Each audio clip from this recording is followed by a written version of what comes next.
This is a Power 98.7 podcast. Now we're talking. Subscribe to Power 98.7 podcasts in iTunes or wherever you get your podcasts. There's more on power987.co.za. Miyelani joins us on the line. Nice talking to you again. How are you, sir?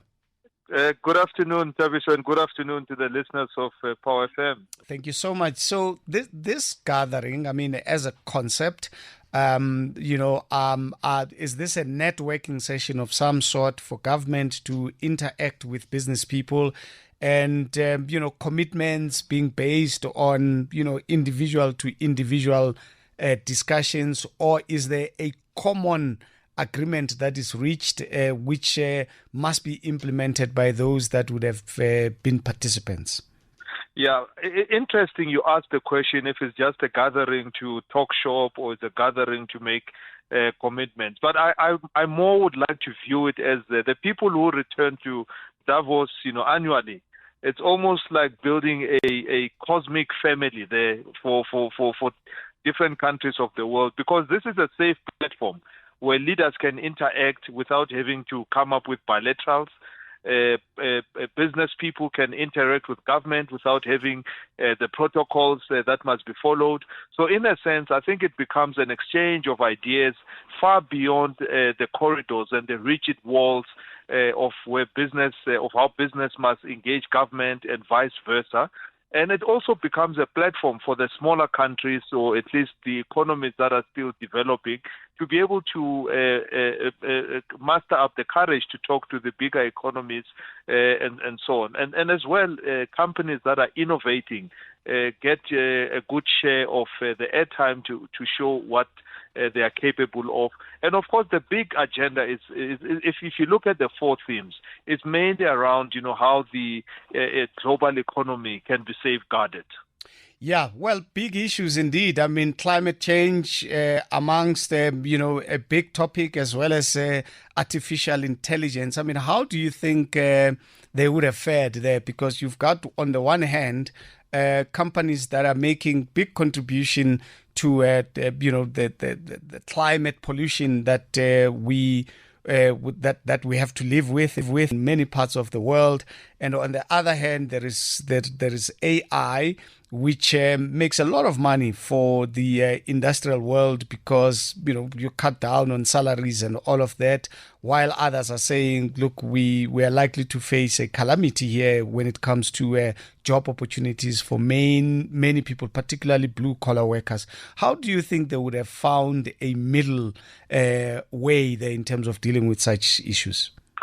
So I think the issue of the climate change, climate volatility, climate variability, in all of the different ways that we are interpreting the climate issue.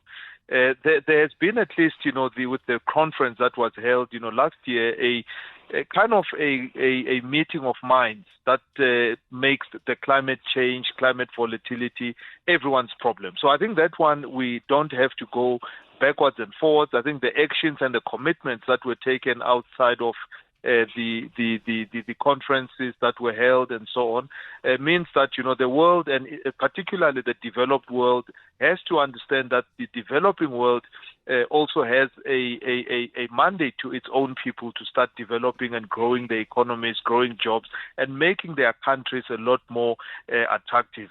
But here's an interesting part in terms of how the linkage is from a AI point of view, because the developed world, they don't have a problem of joblessness. They don't have a problem of unemployment. The unemployment issues is mainly faced, by the developing countries.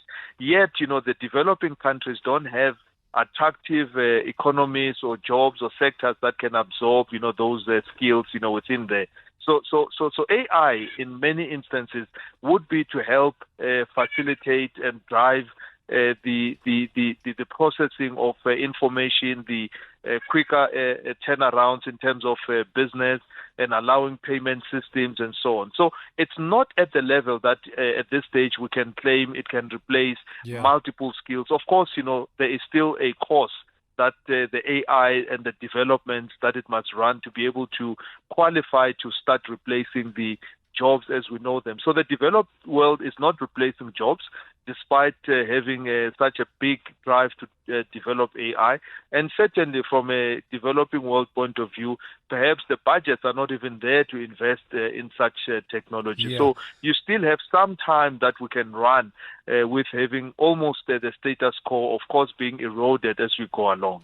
Yeah, issues of, global interest rates were also discussed, high inflation, also one of the issues that were raised by most people.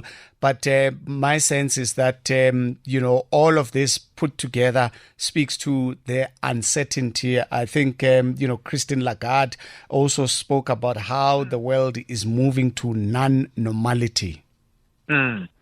And of course, the geopolitical influences that are currently sweeping across the world are the ones that plays a huge role.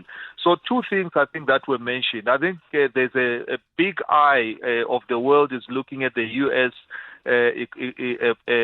Elections in a way that it can give direction to the economy and the global economy. Secondly, there's talk that, the year 2024 will at least be in two parts. One part is that the first half of the year will be tough because coming from a high interest rate environment, although there are signs that inflation is now almost under control, there could be a cycle to start cutting down interest rates. That will not translate immediately into economic growth. In fact, one of the comments I read was that, we're sort of in a twilight between a small recession and a small growth, so you're almost, in a transition. And only in the second half will we see, I think, the global economy starting to respond to the downward trend with regards to interest rates. So all in all, we're not looking for huge growth, and we're not going to see the huge growth that we have seen. China was targeting about 5.2% growth. They were 5% growth, and they marginally achieved the 200 basis points above that. So you can see the type of growth going forward is not going to be as significant or double digits as we are going. So we're heading for a slowdown in global economies. And if there's big economies slow down, instinctively we catch the cold from a developing world point of view as well as emerging markets point of view. Yeah, and what weight did we carry at World Economic Forum as the African continent? Because, we don't have much budget to deal with climate change. We don't have, some countries are lagging far behind when it comes to artificial intelligence. Look, I think our hope as the African continent is us being able to club together with the bigger countries. So our BRICS head in some ways gives us, a bit of recognition and clout as Africa. The reconfiguration or the growth or the increase with regards to the BRICS starts, to make us a lot more noticed because the development bank can at least have some capital inflows coming from the new parties that have joined the BRICS club. However, I think we look at the countries like India have made a massive showing with regards to wooing investors into India. And of course, India has got the a base and a platform to grow their own economy. One, a skilled and educated lot of people, sectors that are showing promise, huge investments into technology, outsourcing, running outsourcing for the world and so on. So countries like those are the ones that are going to jump up. Unfortunately, from our side, we still have to work through our band of friends to be able to show a lot of clout.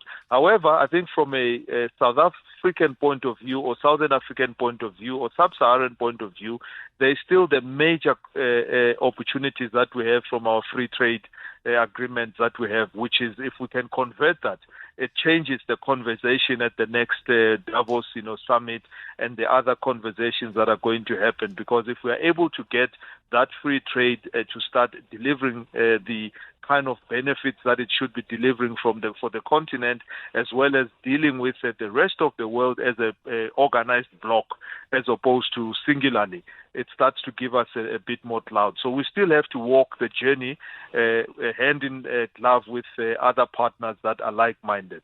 Thank you so much, sir. As always, we appreciate your insights. Thank you so much. There you go. That is Miyelani Holeni, the Group Chief Advisor Ntiyiso Consulting. You've been listening to a Power 98.7 podcast. For more podcasts, visit power987.co.za or subscribe wherever you get your podcasts.